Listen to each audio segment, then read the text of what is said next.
আমি তোমাকে একটি জাদু চারা গাছ দিচ্ছি। তুমি এটা বাড়ির আঙিনায় লাগিয়ে দিবে। এটা কোনো সাধারণ গাছ নয়, এটা হলো জাদু চকলেট গাছ। আর এই গাছের চকলেট কখনো শেষ হবে না। সুন্দরপুর গ্রামে মীরা নামে ছোট্ট মেয়ে তার মায়ের সাথে বাস করত। বছর খানেক আগে তার বাবা মারা যায়। তারপর থেকে মীরার মা অন্যের বাড়িতে কাজ করে মীরার লেখাপড়া ও সংসারের খরচ চালাতো। অন্যদিকে তোরা ছিল গ্রামের সবচেয়ে ধনী ভাগ ও ভাগিনীর একমাত্র মেয়ে। মীরা না চাইতেই তার বাবা মা তাকে সবকিছু কিনে দিত। মা, ও মা, আমি একটু তোরাদের বাড়িতে যাই। একা একা বাড়িতে বসে থাকতে একদমই ভালো লাগে না মা। আর আমার তো কোনো খেলনাও নেই যে ঘরে বসে খেলবো। তোরাদের বাড়িতে তো অনেক খেলনা আছে, সেখানে গিয়ে আমি অনেক মজা করে খেলতে পারবো।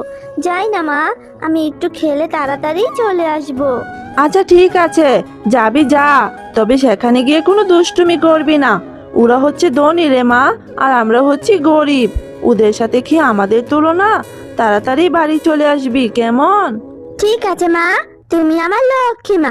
আমি যাবো আর তাড়াতাড়ি চলে আসবো। এই কথা বলে মীরা তার বন্ধুর সাথে খেলতে বেরিয়ে যায়। মীরা আর তোরা ছিল বেশ ভালো বন্ধু। মীরা তোরাকে খুঁজতে খুঁজতে তার বাড়ি অবধি চলে আসে। মীরা দেখে তোরা দাঁড়িয়ে দাঁড়িয়ে চকলেট খাচ্ছে। তোরা, তুই কি চকলেট খাচ্ছিস? এই চকলেটগুলো তুই কোথায় থেকে কিনেছিস? এই চকলেটগুলো খেতে কি অনেক মজা। আমি আমার মাকে বলবো চকলেট কিনে দিতে। তুই কোথা থেকে এই চকলেটগুলো কিনেছিস তোরা? মেয়েরা, এই চকলেটগুলো খেতে সত্যি অনেক মজা রে। কিন্তু এই চকলেটগুলো না এখানে পাওয়া যায় না। এই চকলেটগুলো আমার বাবা শহর থেকে এনেছে। আমার মা বলেছে এই চকলেটগুলো নাকি অনেক দামি, তাই গ্রামে পাওয়া যায় না। তুই তাহলে আমার সাথে ঘরে আয়, আমি তোকে চকলেট খেতে দিব। ঠিক আছে, তাহলে চল। এই কথা বলে তোরা মীরাকে তার ঘরে নিয়ে চকলেট খেতে দেয়। আর তখনই সেখানে তোরার মা ভাগিনী চলে আসে। তোরা শোনা, তোমার সাহস তো কম নয়। তুমি এই ছোট লোক কাজের মেয়েকে আমাদের ঘরে ঢুকতে দিয়েছো, আবার চকলেটও খেতে দিয়েছো। এই যে ছোট লোক ফকিন্নির মেয়ে, তোর সাহস দেখে তো আমি অবাক হয়ে গেছি। আমার ঘরে বসে চকলেট খাচ্ছিস? হায় হায়, আমার সোফাটাও নষ্ট করে দিয়েছিস। বেরিয়ে যা বলছি, আমার ঘর থেকে এক্ষুনি বেরিয়ে যা। আর কখনো আমার মেয়ের সাথে খেলতে আসবি না। কাকিমা, তুমি এইভাবে কেন বলছো গো? আমি তো ইচ্ছে করে তোমার ঘরে আসিনি।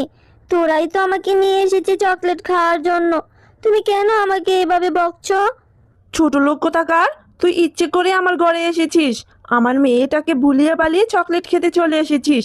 তোর মা তো অন্যের বাড়িতে জিয়ের কাজ করে, আর জিয়ের কাজ করে কি চকলেট কিনে দিতে পারবে? ছোট লোক কোথাকার, বেরিয়ে যা বলছি আমার বাড়ি থেকে। আর কখনো আমার মেয়ের সাথে খেলতে আসবি না। ভাগিনীর কথায় মন খারাপ করে মীরা বাড়ি চলে আসে। কি রে মীরা, এত তাড়াতাড়ি চলে এলি যে? তুই না তোরাদের বাড়িতে গিয়েছিলি খেলা করতে? কি হয়েছে রে মা, তোর মনটা খারাপ কেন? মা, আমার তো বাবা নেই। আর যদি আমার বাবা বেঁচে থাকতো, তাহলে তোরার বাবার মতো আমার বাবাও আমাকে চকলেট কিনে দিত, তাই না মা? আর সেই চকলেটগুলো আমি অনেক মজা করে খেতে পারতাম। জানো মা, আমি আর তোরার সাথে খেলতে পারবো না। তোরার মা ভাগিনী কাকিমা আমাকে তাদের বাড়ি যেতে নিষেধ করেছে, আর তোরার সাথে খেলতেও নিষেধ করেছে।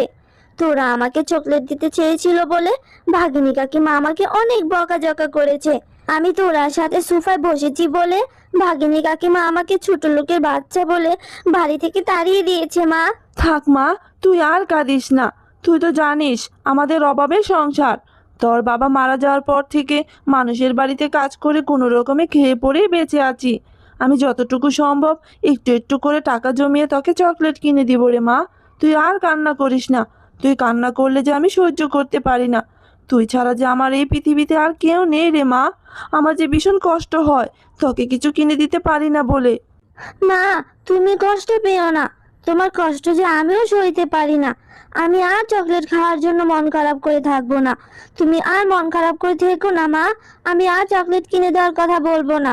এই তো আমার লক্ষ্মী মেয়ে, তুই আর কাঁদিস না রে মা। আমি টাকা জমিয়ে তোকে চকলেট কিনে দিব। তখন তুই অনেক মজা করে চকলেট খাবি। মা মীরা, আমি কাজে যাচ্ছি, তুই বাড়িতেই থাকিস কেমন? আমি কাজ শেষ করে তাড়াতাড়ি চলে আসবো। ঠিক আছে মা, তুমি সাবধানে যাও, তাড়াতাড়ি চলে আসবে কিন্তু। মীরা যখন বাড়িতে একা একা বসেছিল তখনই এক বুড়ি শিয়ালিনী আসে। বাড়িতে কেউ আছো? আমাকে কিছু খেতে দাও, আমি যে বড্ড ক্ষুধার্ত, অনেক দিন ধরে কিছুই খাইনি। বুড়িমা, তোমার অনেক ক্ষুধা লেগেছে, কিন্তু আমার মা তো বাড়িতে নেই। আচ্ছা ঠিক আছে, দাঁড়াও, তুমি এখানে বসো, আমি দেখছি ঘরে কোনো খাবার আছে কিনা। তারপর মীরা বুড়ি শিয়ালিনীকে খাবার খেতে দেয়, আর খাবার খেয়ে বুড়ি শিয়ালিনী অনেক খুশি হয়ে যায়। তারপর বুড়ি শিয়ালিনী এক পরীর রূপ ধারণ করে, আর সেটা মীরা দেখে অবাক হয়ে যায়। মীরা, তুমি অনেক ভালো একটা মেয়ে, তুমি আমাকে খাবার খেতে দিয়ে আমার প্রাণটা বাঁচালে। এখন তুমি বলো, তুমি কি চাও, আমি তোমাকে সেটাই দিব। তুমি সত্যি বলছো পরি? তুমি আমাকে অনেকগুলো দামি দামি চকলেট দাও, যেগুলো আমার বন্ধু তোরা খায়, তাহলে আমি অনেক খুশি হব। ঠিক আছে মীরা, আমি তোমাকে একটি জাদুর চারা গাছ দিচ্ছি, তুমি এটা বাড়ির আঙিনায় লাগিয়ে দিবে। এটা কোনো সাধারণ গাছ নয়, এটা হলো জাদুর চকলেট গাছ। আর এই গাছের চকলেট কখনো শেষ হবে না। এই চকলেটগুলো খেতে পারবে, আবার বিক্রিও করতে পারবে। তোমাকে অনেক ধন্যবাদ পরি। এই কথা বলে পরী সেখান থেকে চলে যায়। তারপর মেয়েরা পরীর দেওয়া সেই চারাটি বাড়ির আঙিনায় রোপণ করতে থাকে, আর তখনই তার মা ফিরে আসে। কি রে মীরা, আঙিনায় তুই কি রোপণ করছিস? এটা কিসের চারা? কোথায় থেকে আনলি এটা তুই? আরে মা, দাঁড়াও দাঁড়াও, তোমাকে সব খুলে বলছি। তারপর মীরা তার মাকে সব কথা খুলে বলে, আর সব কথা শুনে মীরার মা বলতে থাকে, তোর মাথাটা কি ঠিক আছে রে মীরা? গাছে আবার চকলেট ধরে নাকি? কি আবল তাবল বলছিস? তোর শরীর টরিল আবার খারাপ হয়েছে নাকি?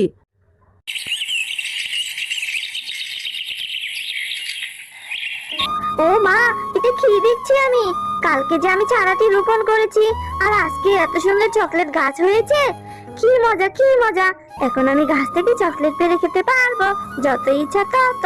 এখন আমি আমার সব বন্ধুদেরকেও চকলেট দিতে পারবো। আরে আরে, এটা তো পুরো অবাক করা বিষয়।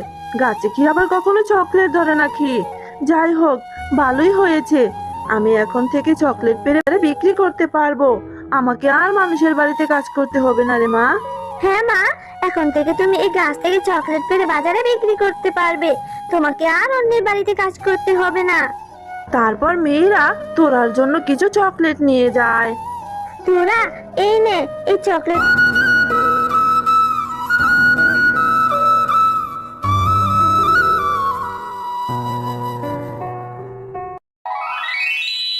মাটিয়া, আমি একটু বাজারে যাচ্ছি, তুই বাড়িতেই থাকিস কেমন? আমি যাব আর আসবো।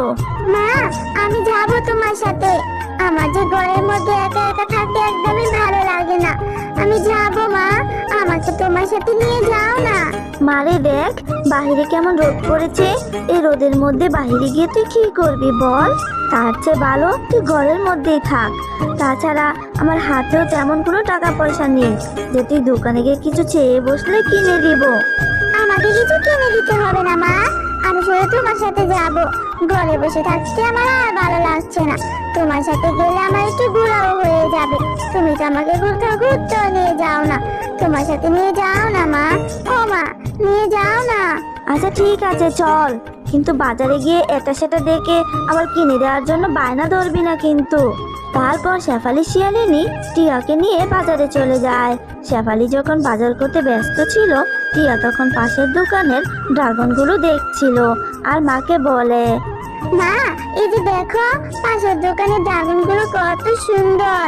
ড্রাগনগুলো খেতে নিশ্চয়ই অনেক মজা হবে, কি লাল লাল, তাই না মা? তুমি আমাকে ড্রাগন কিনে দাও না মা। টিয়া, এই জন্যই তোকে আমি আমার সাথে করে আনতে চাইনি।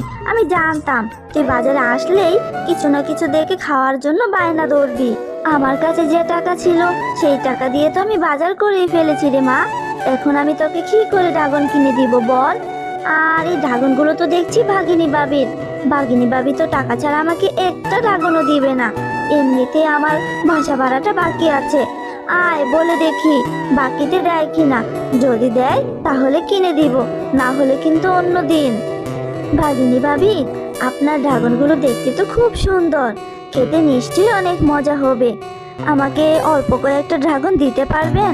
আমার মেয়ে যে আপনার দোকানে ড্রাগন খাওয়ার জন্য বায়না ধরেছে। আমার হাতেও কোনো টাকা নেই, যেই টাকা ছিল সেই টাকা দিয়ে আমি কিছু বাজার করে ফেলেছি। তাই বাকিতে যদি আমাকে কিছু ড্রাগন দিতেন, পরে না হয় আমি টাকাটা দিয়ে দিব। এ কি বললি তুই শেফালি? বাকিতে ড্রাগন দিব? আমি বাকিতে কোনো ড্রাগন বিক্রি করি না। টাকা দে, তারপরে ড্রাগন দিব। আর তুই তো গত 2 মাস ধরে আমার বাড়িতে ফ্রিতে থাকছিস, বাড়ি ভাড়াটাও ঠিক মতো দিচ্ছিস না, আবার এখন এসে বাকিতে ড্রাগন চাচ্ছিস? লজ্জা করে না? যা, আগে আমার বাড়ি ভাড়াটা নিয়ে আয়। ভাগিনী ভাবি, আপনি তো সবই জানেন। টিয়ার বাবা মারা যাওয়ার পর থেকে কত কষ্ট করে মা মেয়ে বেঁচে আছি। আমাকে একটু সময় দিন না ভাগিনী ভাবি, আমি 2 মাসের বাড়ি ভাড়াটা একেবারেই আপনাকে দিয়ে দিব। তোকে সময় দিব? একদমই না। তোকে সময় দিতে দিতে আজ 2 মাস হয়ে গেল, বাড়ি ভাড়াটা দিচ্ছিস না, এখন আবার বাকিতে এসে ড্রাগন চাচ্ছিস? লজ্জা করে না তোদের? আজই তুই আমার বাড়ি ছেড়ে চলে যাবি, আমি ভালো ভাড়াটিয়ে দেখে আমার বাড়িটা আবার ভাড়া দিয়ে দিব।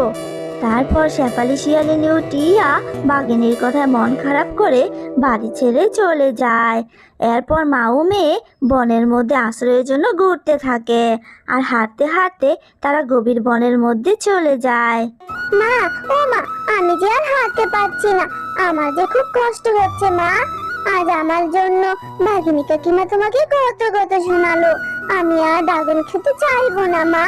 ড্রাগন খেতে চেয়েছি বলেই তো বাঘিনী কাকিমা তোমাকে কত বকাঝকা করলো, আর বাড়ি থেকেও বের করে দিল। আমি আর কখনো ড্রাগন খেতে চাইবো না। তুই মন খারাপ করিস না রে মা, আমিও যে আর হাঁটতে পারছি না। আর বাঘিনী ভাবি বাড়ি থেকে বের করে দিয়েছে কারণ আমি যে তার বাড়ি ভাড়াটা দিতে পারিনি রে মা। তোর বাবা মারা যাওয়ার পর থেকে কত কষ্ট করে সংসারে দুবেলা দুমুঠো খাবার জোগাড় করছি, বাড়ি ভাড়াটা কোথায় থেকে দিব রে মা? এখানে তো আশেপাশে কোনো বাড়ি ঘরও দেখছি না, তোর অনেক কষ্ট হচ্ছে তাই না রে মা? চল মা, আর একটু সামনে এগিয়ে যাই, গিয়ে দেখি কোনো বাড়ি ঘর খুঁজে পাই কি না।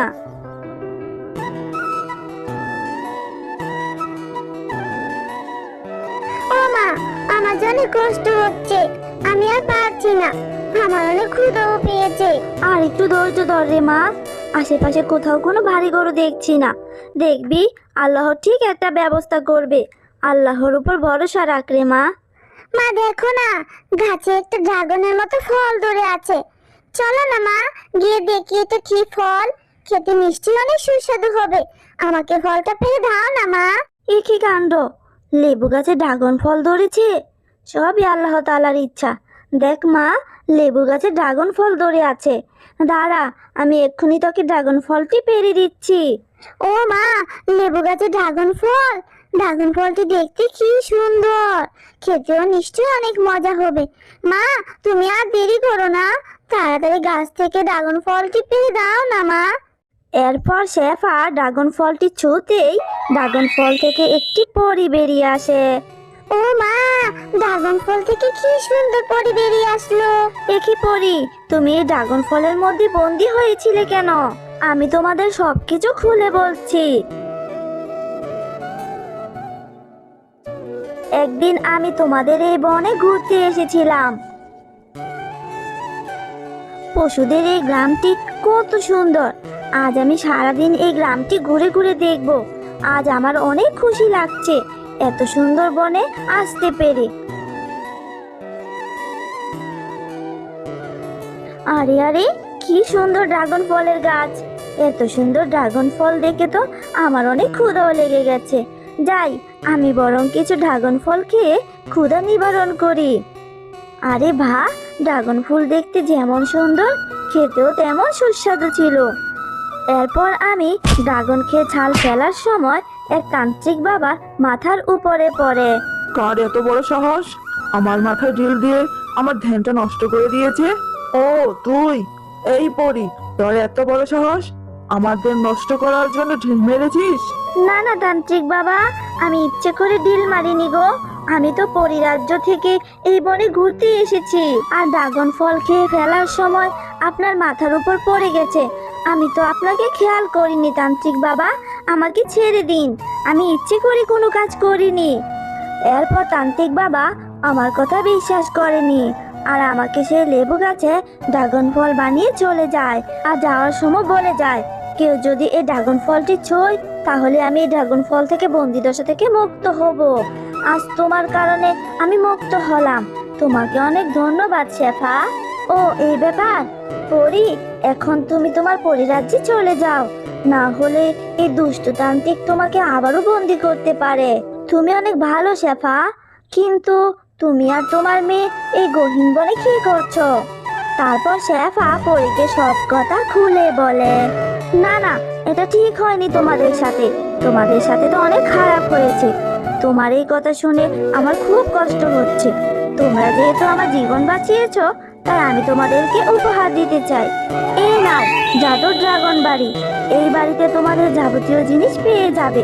তোমরা যখন যেটা চাইবে তোমরা তখন সেটাই এই বাড়িতে পেয়ে যাবে। তোমাদের আর কোনো কিছুর অভাব থাকবে না। তোমাকে অনেক ধন্যবাদ পরি, তোমার এই ঋণ আমি কখনো ভুলবো না। তোমাদেরকেও অনেক ধন্যবাদ। তোমরা যদি আজ আমাকে সাহায্য না করতে তাহলে আমিও আজ এই বন্দি দশা থেকে মুক্ত হতে পারতাম না।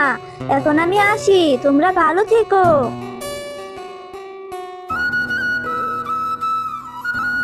মা দেখো, আমাদের কি সুন্দর একটা বাড়ি হয়েছে, তাও আবার ড্রাগন বাড়ি। এই বাড়িতে আমরা নাকি সবকিছু পেয়ে যাব, যা ইচ্ছা তাই খেতে পারবো। আমাদের আর কোনো অভাব থাকবে না, তাই না মা? হ্যাঁ রে মা, সৃষ্টিকর্তা মনে হয় এতদিনে আমাদের উপর মুখ তুলে চেয়েছে। যাক, ভালোই হয়েছে। বাঘিনী ভাবে যদি আমাদেরকে তাড়িয়ে না দিত তাহলে আমরা এত সুন্দর ড্রাগন বাড়িতেও পেতাম না রে মা। হ্যালো বন্ধুরা, গল্পটি ভালো লেগে থাকলে চ্যানেলটি সাবস্ক্রাইব করে দিও আর পাশে থাকা বেল আইকনে প্রেস করে আমার পাশেই থেকো। ধন্যবাদ সবাইকে। আমি মিনাকে নিয়ে একটু বাজারে যাচ্ছি। বাজারে আমার একটু কাজ আছে, আর মিনাকে কয়টা নতুন জামা আর জুতা কিনে দিব। আমাকেও তোমার সাথে করে নিয়ে যাও না মা। আমার জামাগুলো যে পুরনো হয়ে গেছে, আবার ছিঁড়েও গেছে।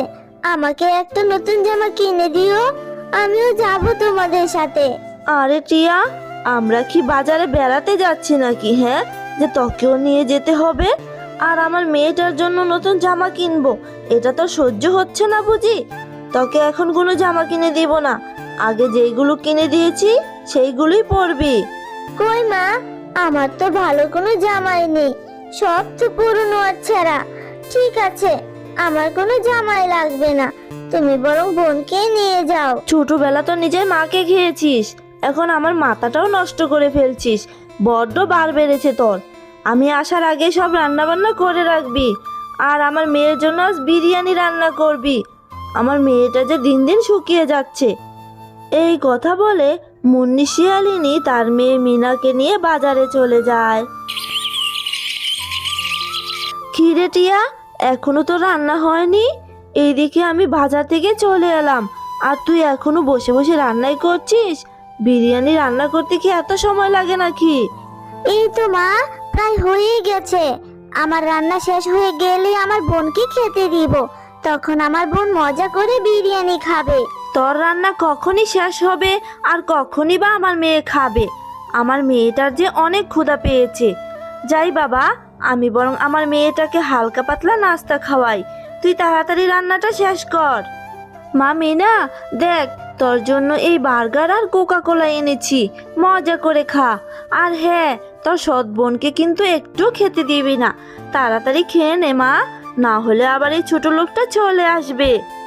আরে আরে, বলতে না বলতেই মহারানী চলে এসেছে। মা, আমার যে বিরিয়ানি রান্নাটা শেষ হয়ে গেছে, তুমি বোনকে বিরিয়ানি খেতে দাও। আরে বোন, আবার তুই এসব কি খাচ্ছিস? টিয়া, এত দামি খাবার আবার তোর পেটে হজম হবে না। তুই জানিস না কুকুরের পেটে কখনো ঘি হজম হয় না? তুই এখান থেকে যা তো। আমার মেয়ের খাবারের দিকে এইভাবে নজর দিবি না, তাতে করে আমার মেয়ের পেট খারাপ হতে পারে। মা, বার্গার খেতে তো শুনেছি অনেক মজা, আমাকে একটু বার্গার খেতে দাও না মা। বার্গার থেকে কি সুন্দর সুগন্ধ বের হচ্ছে, এই বার্গারটা খেতে নিশ্চয়ই অনেক মজা হবে। ও মা, তুমি বোনকে একটু বার্গার খেতে দাও না। আমার বার্গারটা তো অনেক বড়, এখান থেকে অর্ধেকটা বার্গার বোনকে দাও না মা। আমি তো এত বড় বার্গারটা খেতেও পারবো না, বোনকে একটু দাও না মা। বোনকে দিলে যে আমার অনেক ভালো লাগবে। মিনা, তুই খাচ্ছিস খা, এত কথা বলবি না। টিয়া এগুলো খেতে পারবে না, ও এগুলো খেলে পেট খারাপ করবে। যা তো টিয়া, এখান থেকে যা তাড়াতাড়ি, গিয়ে রাতের রাখা বাসি খাবারটুকু খেয়ে বাকি কাজটুকু করে ফেল। মা, তুমি বোনকে কত আদর করো, কত ভালোবাসো। আমার মা নেই বলে তুমি আমাকে একটু ভালোবাসো না। আমাকে এমন কেন করো মা? এই কথা বলে টিয়া মনটা খারাপ করে সেখান থেকে চলে যায়। আমার মা বেঁচে নেই বলে আমার সৎ মা আমার সাথে কত খারাপ ব্যবহার করে। আমি কত কাজ করি, তবু আমাকে একটু আদর করে না। আর বোনকে কত সুন্দর সুন্দর জামা কিনে দেয়, জুতা কিনে দেয়, আবার মজার মজার খাবারও খেতে দেয়। মা, ও মা, তুমি কেন আমাকে ছেড়ে চলে গেলে? আমার রোজ রোজ এইভাবে এত কথা শুনতে আর ভালো লাগে না। আমার যে মিনার মতো বার্গার খেতে মন চায় মা। আমি এই বাসি পচা ভাতগুলো আর খেতে পারি না। তুমি কেন চলে গেলে মা আমাকে ছেড়ে? আরে টিয়া, এখনো খাবার খেয়ে শেষ করিসনি? তাড়াতাড়ি খেয়ে নে। খেয়ে গিয়ে শেফার দোকান থেকে বাজার করে নিয়ে আয়। আমি টাকা আর বাজারের লিস্ট দিয়ে দিচ্ছি। এই তো মা, আমার খাওয়া শেষ। আমি এখনই শেফা মামির দোকানে যাচ্ছি। শেফা মামি, আমাকে লিস্ট অনুযায়ী বাজার দাও। হ্যাঁ রে টিয়া, আমি তোর বাজারটা গুছিয়ে দিচ্ছি। এই নে টিয়া, তোর বাজার। রোজ রোজ এইভাবে বাজার বয়ে নিতে তোর কষ্ট হয় না বুঝি? আর যখনই মুন্নি শিয়ালিনী বাজারে আসে, তখনই তো সে বাজারগুলো নিয়ে যেতে পারে। অযথা তোর মতো ছোট বাচ্চাকে দিয়ে কেন যে এত কষ্ট করায়, বুঝি না বাপু। হ্যাঁ শেফা মামি, রোজ রোজ এই বাজারগুলো নিয়ে যেতে আমারও ভালো লাগে না। কি করব বলো? মায়ের কথা না শুনলে যে আমাকে মারবে। আচ্ছা শেফা মামি, তোমার দোকানের বার্গারগুলো কত টাকা করে? কেন রে টিয়া, এই বার্গারের দাম দিয়ে তুই কি করবি? দুবেলা দুমুঠো ভাতই তো তোর জোটে না, আবার বার্গার কি করে খাবি বল? বার্গারের তো অনেক দাম। হ্যাঁ শেফা মামি, আমার কাছে তো কোনো টাকা নেই, কিন্তু আমার না বার্গার খেতে খুব ইচ্ছে করে গো। যদি খেতে পারতাম তাহলে অনেক ভালো লাগতো। হ্যাঁ রে টিয়া, তোর জন্য আমার বড্ড মায়া হয়। তোর মা বেঁচে থাকতে আমাকে কত সাহায্য করেছে। তোর মা না অনেক ভালো ছিল রে। আচ্ছা ঠিক আছে, এই নে, এই বার্গারটা আমি তোকে ফ্রিতেই দিয়ে দিলাম। এটা বাড়িতে নিয়ে গিয়ে তুই মজা করে খা। খিরে টিয়া, এত সময় লাগলো কেন বাজার আনতে? সেই কখন গিয়েছিলি বাজার আনতে, এখন আসার সময় হলো? আর এটা তুই কি এনেছিস? এই বার্গার তুই কেন এনেছিস? মা, এই বার্গারটা শেফা মামি আমাকে ফ্রিতে দিয়েছে। আমার খুব বার্গার খেতে ইচ্ছে করছিল। আমি যখন শেফা মামিকে বলেছি, তখনই শেফা মামি আমাকে এই বার্গারটা ফ্রিতেই দিয়েছে, আর বলেছে এই বার্গারের জন্য কোনো টাকা দিতে হবে না। বাহ, কি সুন্দর করে সাজিয়ে গুজিয়ে মিথ্যা কথাটা বলে ফেলেছিস। নিশ্চয়ই আমার টাকা চুরি করেছিস, না হলে তোকে এত দামি বার্গার শেফা তোকে ফ্রিতে দিয়ে দিল আর এটা আমার বিশ্বাস করতে হবে নাকি? তুই কেন চুরি করেছিস আমার টাকা বল? না মা, আমি সত্যি কথাই বলছি। আমি কোনো মিথ্যা কথা বলছি না। আমি তোমার থেকে কোনো টাকা চুরি করিনি মা। আমাকে এই বার্গারটা শেফা মামি দিয়েছে। তুমি শেফা মামির কাছে জিজ্ঞাসা করলেই জানতে পারবে। হ্যাঁ বুঝেছি বুঝেছি, খাইয়ে দাইয়ে আমি একটা চোরকে লালন পালন করছি। তোর মা যে কেন তোকে রেখে মরে গেছে, তোকে সাথে করে নিয়ে যেতে পারলো না? তুই যদি এই বার্গারটা খাস তাহলে তোকে আমি আজ বাড়ি থেকে বের করে দিব। ভালোই ভালোই বলছি, সত্যটা স্বীকার কর, না হলে তোকে আজই আমি বাড়ি থেকে বের করে দিব। বোন, তুমি কাঁদছো কেন? তুমি আর কেঁদো না। এই বার্গারটা তুমি খেয়ে ফেলো, মা দেখতেও পাবে না। না বোন, আমি এই বার্গারটা খাবো না। মা বলেছে আমি যদি এই বার্গারটা খাই তাহলে আমাকে বাড়ি থেকে বের করে দিবে। বোন বিশ্বাস কর, আমি না কোনো টাকা চুরি করিনি। মা তো আমাকে বিশ্বাসই করলো না। আমি জানি বোন, তুমি চুরি করতেই পারো না, তুমি তো অনেক ভালো। তবুও যে মা তোমাকে কেন বকে? না না, আমি এই বার্গারটা খাবো না। এই বার্গারটা খেলে তো মা আমাকে বাড়ি থেকে বের করে দিবে। আমি তো আমার মা আর বোনকে ছাড়া থাকতেই পারবো না। আমি বরং এই বার্গারটা মাটির মধ্যে পুঁতে রাখি। ইস, মা মরা মেয়েটার কত কষ্ট। এই সৎ মায়ের জন্য বার্গারটাও খেতে পারলো না। আমি বরং জাদু করে বার্গারের গাছ করে দেই, তাহলে টিয়ার আর কোনো কষ্টই থাকবে না। মেয়েটা বার্গার খেতে পারবে, আবার বিক্রিও করতে পারবে। এরপর পরীর জাদুতে সেখানে অনেক বড় একটা বার্গারের গাছ হয়, আর গাছে অনেক বার্গারও ধরা থাকে। মা, বোন, তোমরা কোথায় গেলে? তাড়াতাড়ি দেখে যাও, মাটিতে পুঁতে রাখা বার্গার থেকে কি সুন্দর একটা বার্গারের গাছ হয়েছে। তাহলে কি এই বার্গারটা জাদুর বার্গার ছিল? ওরে বাবা রে, তাহলে তো এখন আমরা অনেক বার্গার খেতে পারবো। আরে আরে, উঠোনে এত বড় একটা বার্গারের গাছ কি করে হলো? এ কি অদ্ভুত ব্যাপার! গাছে আবার বার্গার ধরে নাকি? মা, কাল যে আমি বার্গারটা এনেছিলাম, তুমি খেতে নিষেধ করেছিলে বলে আমি সেটা মাটিতে পুঁতে রেখেছি। আমার মনে হয় সেই পুঁতে রাখা বার্গার থেকেই গাছটা হয়েছে। হ্যাঁ টিয়া, আমি হচ্ছি জাদুর বার্গার গাছ। এই গাছের বার্গার কখনো শেষ হবে না। মুন্নি শিয়ালিনী, তুমি তো অনেক লোভী। তুমি টিয়াকে সবসময় অত্যাচার করেছ।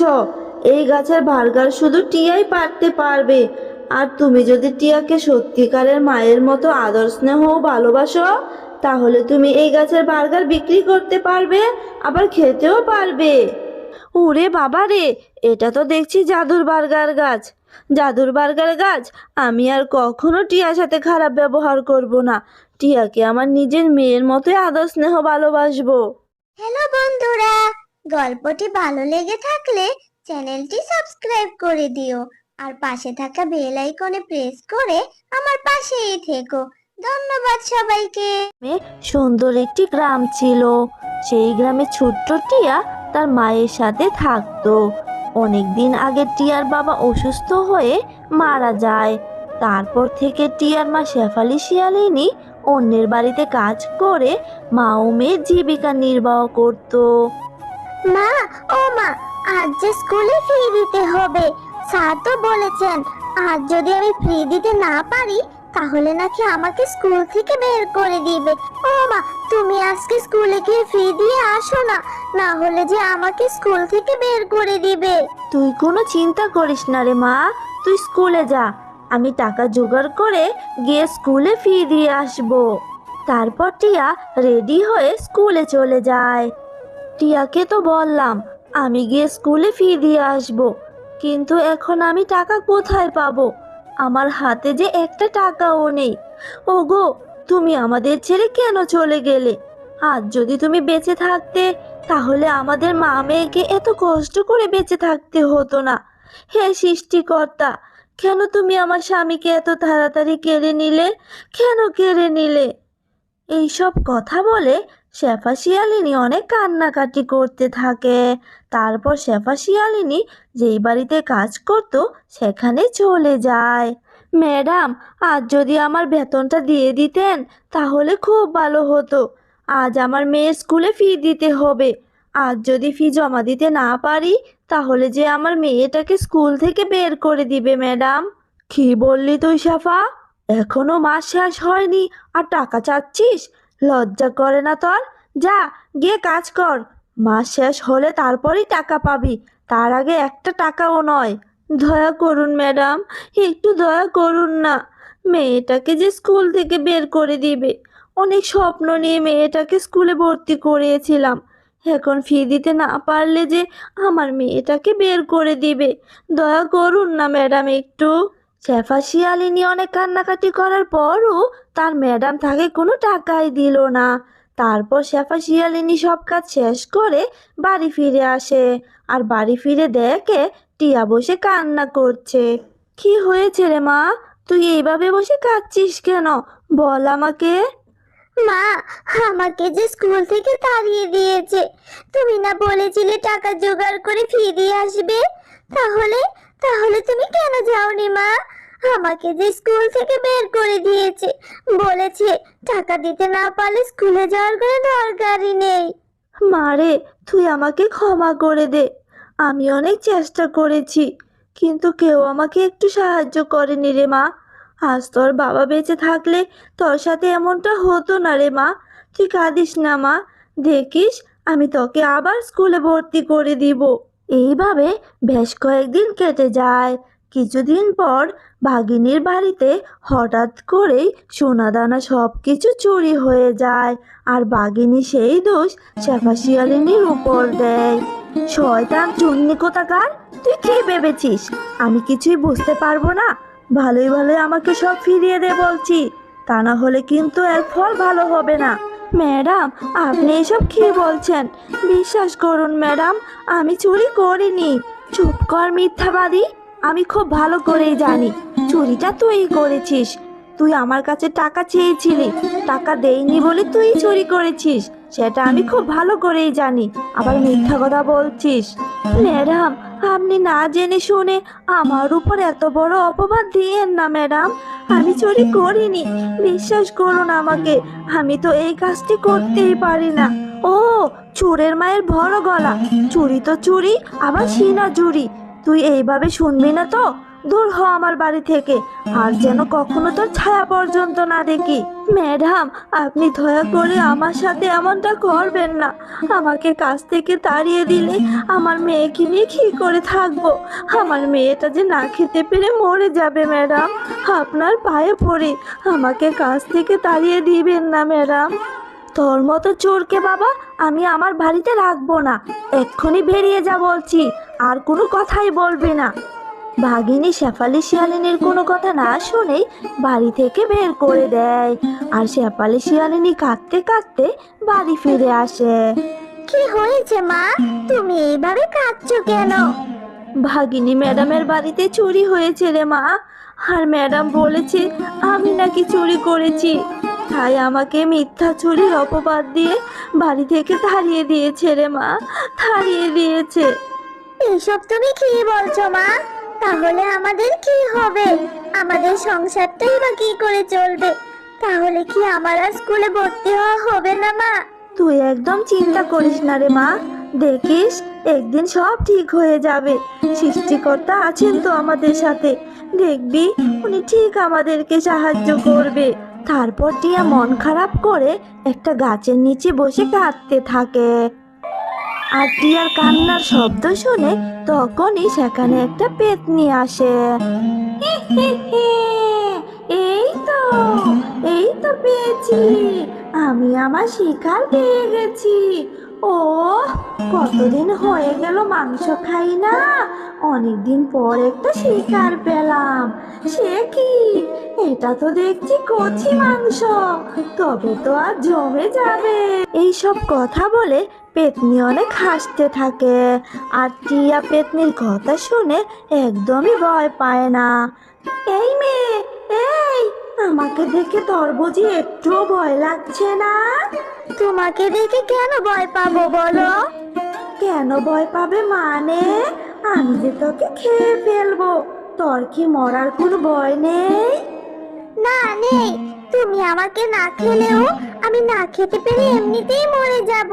কেন, কেন, কেন রে, তোর কি হয়েছে?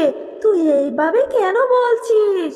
তারপর টিয়া পেতনিকে সব খুলে বলে, আর টিয়ার কথা শুনে পেতনির অনেক মায়া হয়। আহারে, তোদের কত কষ্ট, বেঁচে থাকতে আমারও এমন কষ্ট ছিল, তাই তো আমি গলায় দড়ি দিয়ে আত্মহত্যা করেছি। আমি আর তোকে খাবো না রে, তোকে দেখে যে আমার ভীষণ মায়া হচ্ছে, কারণ আমার জীবনটা তোর মতোই কষ্টের ছিল। আমি তোকে সাহায্য করতে চাই। কি বললে তুমি?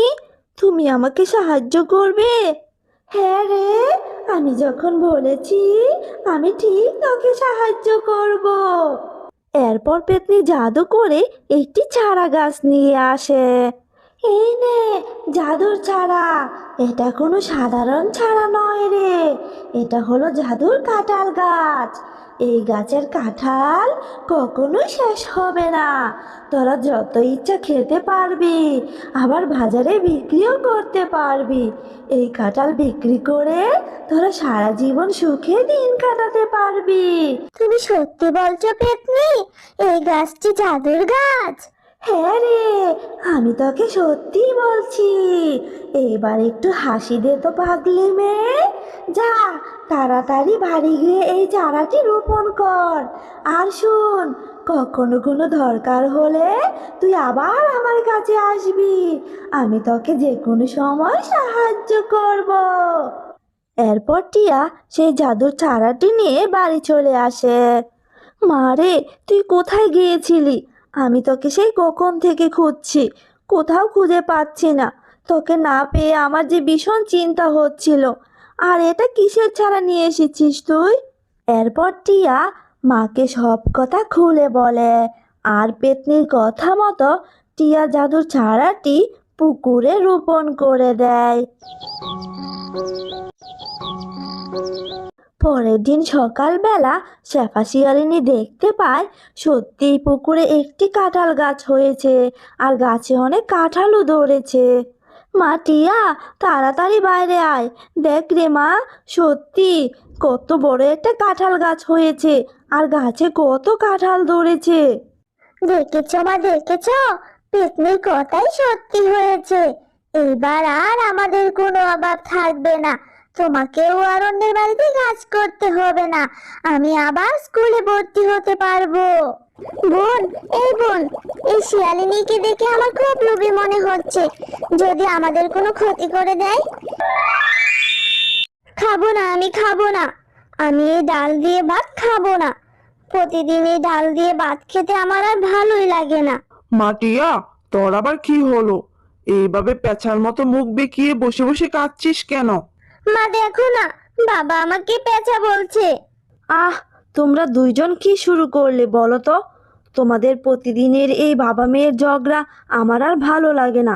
এইবার একটু থামো তো তোমরা। পেঁচার মতো মুখ বেঁকিয়ে বসে কাঁদবো না তো কি করব? প্রতিদিন তুমি যে এত এত মাছ ধরে আনো, মাছগুলো কি করো বাবা? এত এত মাছ ধরে আনো, তারপরও আমি খেতে বসলে মাছ পাই না, শুধু ঢাল দিয়ে ভাত খেতে দেয়। তুমি এত এত মাছ কি করো বাবা? শেফা, শোনো তোমার মেয়ের কথা। মাছ ধরে যদি বাজারে বিক্রি না করি, তাহলে চাল ডাল তেল কিনবো কি করে বলো তো? থাক বাবা, তোমাকে আর মাছ আনতে হবে না। আমি এই ডাল দিয়ে ভাত খেয়ে নিব। আমি আর মাছ দিয়ে ভাত খেতে চাইবো না। শেফা, শুনেছো তোমার মেয়ের কথা? না রে মা, তুই মন খারাপ করিস না। আমি কাল যতগুলো মাছ পাবো সবগুলোই বাড়ি নিয়ে আসবো। কাল কোনো মাছই বিক্রি করব না, সবগুলো মাছই রান্নার জন্য নিয়ে আসবো। তখন তুই অনেক মজা করে মাছ খাবি। এখন আর মন খারাপ করে থাকিস না রে মা, ভাতটুকু খেয়ে নে। আমার লক্ষ্মী বাবা, এই তো বাবা, তুমি বুঝতে পেরেছো? কি মজা, কি মজা! কাল আমি মাছ দিয়ে ভাত খাবো। পরের দিন মিসকে চলে যায় মাছ ধরতে। এরপর মিসকে নদীতে জাল ফেলে, কিন্তু নদীতে জাল ফেলেও মিসকে কোনো মাছই পায় না। তখন মিসকে মাছ না পেয়ে হতাশ হয়ে যায়। হায় হায়, আজকে তো দেখছি একটা মাছও ধরতে পারলাম না। আমি যে আমার মেয়েকে কথা দিয়েছি, আজ যত মাছ পাবো সব মাছ আমার মেয়ের জন্য নিয়ে যাব, কিন্তু আজ তো আমি কোনো মাছই পেলাম না। দেখি আবার জাল ফেলে। এরপর মিসকে নদীতে আবার জাল ফেলে। এরপর জালে লাল রঙের দুটো মাছ উঠে আসে। আরে বাহ, এই মাছ দুটো তো দেখতে অনেক সুন্দর, আর গায়ের রং কি সুন্দর লাল। আমার মেয়েটা এই মাছ দেখলে তো অনেক খুশি হয়ে যাবে। আমি তাড়াতাড়ি বাড়ি চলে যাই। এরপর মিসকে মাছ দুটো নিয়ে বাড়ি চলে আসে। মা টিয়া, কোথায় গেলি রে তুই? তাড়াতাড়ি এদিকে আয়, দেখ আজকে কি সুন্দর মাছ নিয়ে এসেছি। বাবা, তুমি আমার জন্য মাছ নিয়ে এসেছো? কি মজা! বাবা, মাছগুলো দেখতে তো খুব সুন্দর। শেফা, তুমি এই মাছগুলো নিয়ে তাড়াতাড়ি কেটে আমার মেয়েকে রান্না করে দাও। আরে বাহ, এই মাছগুলো দেখতে তো খুব সুন্দর। হ্যাঁ গো, তুমি এই মাছগুলো কোথায় পেলে? হ্যাঁ গো গিন্নি, নদী থেকে পেয়েছি। তুমি আর দেরি করো না, এই মাছ দুটো কেটে তাড়াতাড়ি রান্না করো। আমার মেয়ে যে আজ গরম ভাত দিয়ে মাছ ভাজা খাবে। না বাবা, আমি এই মাছ দুটো খাবো না। আমি এই মাছ দুটো চাষ করব। এত সুন্দর সুন্দর মাছ কি খাওয়া যায় নাকি? হ্যাঁ, আমি বরং এই মাছগুলো চাষ করব। শোনো গিন্নি, তোমার মেয়ের কথা। আচ্ছা টিয়া, তুই যে মাছগুলো চাষ করতে চাস, কোথায় চাষ করবি বল? আমাদের কি পুকুর আছে যে মাছ চাষ করবি? মাছ চাষ করতে যে পুকুর লাগে মা, আমাদের তো পুকুর নেই। এই মাছ চাষ করার জন্য আমরা কোথায় পুকুর পাবো বল? পুকুর নেই তো কি হয়েছে বাবা, আমাদের এই লাউ গাছের নিচে যে পানি আছে না, সেখানে মাছগুলো চাষ করব। আমরা এই মাছ দুটো আমাদের লাউ পুকুরে চাষ করব। হ্যাঁ গো টিয়ার বাবা, আমাদের টিয়ার মাথায় তো দেখছি অনেক বুদ্ধি। আমরা যদি এই লাউ পুকুরে মাছ দুটো চাষ করি তাহলে তো ভালোই হবে। আমরা যদি এই মাছ দুটো লাউ পুকুরে চাষ করি তাহলে এই মাছ দুটো লাউ পুকুরে অনেকগুলো বাচ্চা মাছ দেবে। আর সেই মাছের বাচ্চাগুলো বড় হলে আমরা টিয়াকে সেই মাছগুলো প্রতিদিন খাওয়াতেও পারবো। এরপর তারা মাছ দুটোকে লাউ পুকুরে ছেড়ে দেয়। এই আমি কি দেখছি? কাল যে আমি মাছ দুটো পানিতে ছেড়ে দিয়েছি, আজ একদিনের মধ্যে এতগুলো মাছ হয়েছে। আজকে থেকে আমি এই লাউ পুকুরে মাছ চাষ করব। আমি বরং এই মাছগুলো নিয়ে বাজারে বিক্রি করে আসি। এরপর মিসকে লাউ পুকুর থেকে মাছ নিয়ে বাজারে বিক্রি করতে চলে যায়। এত সুন্দর তাজা তাজা মাছ দেখে ক্রেতারা খুশি মনে মিসকের কাছ থেকে মাছ কিনে নেয়। আর এইভাবে দেখতে দেখতে মিসকে সবগুলো মাছ বিক্রি হয়ে যায়। তারপর মিসকে খুশি মনে বাড়ি ফিরে আসে। ওগো, আজ তোমাকে এত খুশি খুশি লাগছে কেন? কি ব্যাপার গো? গিন্নি, খুশি হব না তো কি করব বলো? আজ এতদিন পর এতগুলো মাছ নিয়ে বাজারে বিক্রি করেছি। আচ্ছা গিন্নি, আমাকে এখন খেতে দাও তো, খুব খিদে পেয়েছে।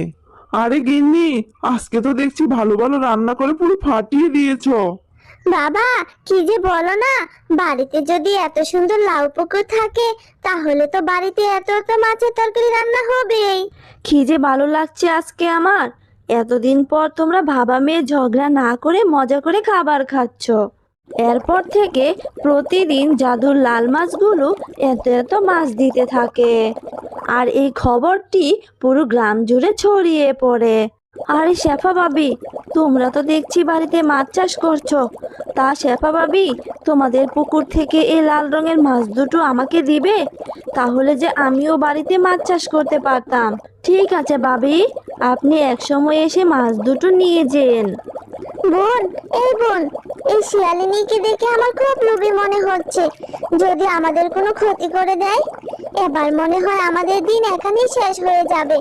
আমরা আর আমাদের রাজ্যে ফিরে যেতে পারবো না। প্রতিদিন আমরা এই জেলেটাকে মাছ দিতাম। এই জেলেটা আর তার পরিবার অনেক ভালো, তাদের কোনো লোভ নেই। এখন আমাদের কি হবে বোন? জাদুর মাছ দুটো যখন কথা বলছিল তখন টিয়া আড়াল থেকে সব শুনে ফেলে। আরে আরে, তোমরা মাছ হয়েও কথা বলতে পারো? তোমরা কোনো চিন্তাই করো না, তোমাদের কোনো বিপদ হবে না। আমাকে বলো তোমরা কোথায় নিরাপদ, আমি তোমাদেরকে সেখানেই রেখে আসবো। আর তোমাদের অনেক ধন্যবাদ এতদিন আমাদেরকে এত এত মাছ দেওয়ার জন্য। টিয়া, আমরা হলাম জাদুর মাছ। আমরাই তোমাদেরকে জাদু করে লাউ পুকুরে এত এত মাছ দিয়ে এসেছি, তোমাদেরকে সাহায্য করেছি। তুমি যদি আমাদেরকে নদীতে দিয়ে আসো তাহলে আমরা নিরাপদ থাকবো, আমরা আমাদের রাজ্যেও চলে যেতে পারবো। ঠিক আছে, তোমরা কোনো চিন্তা করো না, তাহলে তাই হবে। তোমরা অনেক ভালো। তোমরা যদি আমাদের এত এত মাছ না দিতে তাহলে আমাদের সংসারটা এত ভালো করে চলতো না, আর আমিও মজা করে মাছ খেতে পারতাম না। তোমরা যেখানে যেতে চাও আমি তোমাদেরকে সেখানেই নিয়ে যাব। এরপর টিয়া লাল রঙের জাদুর মাছ দুটো নিয়ে নদীতে ছেড়ে দেয়। তোমাকে অনেক ধন্যবাদ, তুমি আমাদের দুই বোনের প্রাণ বাঁচিয়েছো। আমরা যে এতদিন মাছগুলো দিয়ে এসেছি, তোমরা সেই মাছগুলো লাউ পুকুরে চাষ করবে, আর ওই মাছগুলো কোনোদিনও শেষ হবে না। আর তোমার কোনো প্রয়োজন হলে আমাকে এসে এই নদীর কাছে ডাকবে। তোমাদেরকে অনেক ধন্যবাদ মাছ বন্ধু, আমাদেরকে এতদিন সাহায্য করার জন্য। ঠিক আছে বন্ধু, তোমরা সবাই অনেক ভালো থেকো। আমরা এখন আসি। আর তোমার কোনো প্রয়োজন হলে আমাদেরকে এই নদীর পাড়ে এসে স্মরণ করো, আমরা ঠিক তখনই চলে আসব। মা, বাবা, জানো আমাদের এই লাউ পুকুরে যে দুটো লাল রঙের মাছ ছিল, সেই মাছ দুটো জাদুর মাছ ছিল। তারাই তাদের জাদু শক্তি দিয়ে আমাদেরকে এতদিন এতগুলো মাছ দিয়ে এসেছে। আরে মা টিয়া, তুই এসব কি বলছিস? এই মাছ দুটো তাহলে জাদুর মাছ ছিল? এতদিন আমাদেরকে কত মাছ দিয়েছে, না জানি এই লাউ পুকুরে থাকতে এই দুটো মাছের কত কষ্ট হয়েছে। তুই খুব ভালো করেছিস রে মা, ওদেরকে নদীতে ছেড়ে দিয়ে এসেছিস। হ্যালো বন্ধুরা, গল্পটি ভালো লেগে থাকলে চ্যানেলটি সাবস্ক্রাইব করে দিও আর পাশে থাকা বেল আইকনে প্রেস করে আমার পাশেই থেকো। ধন্যবাদ সবাইকে।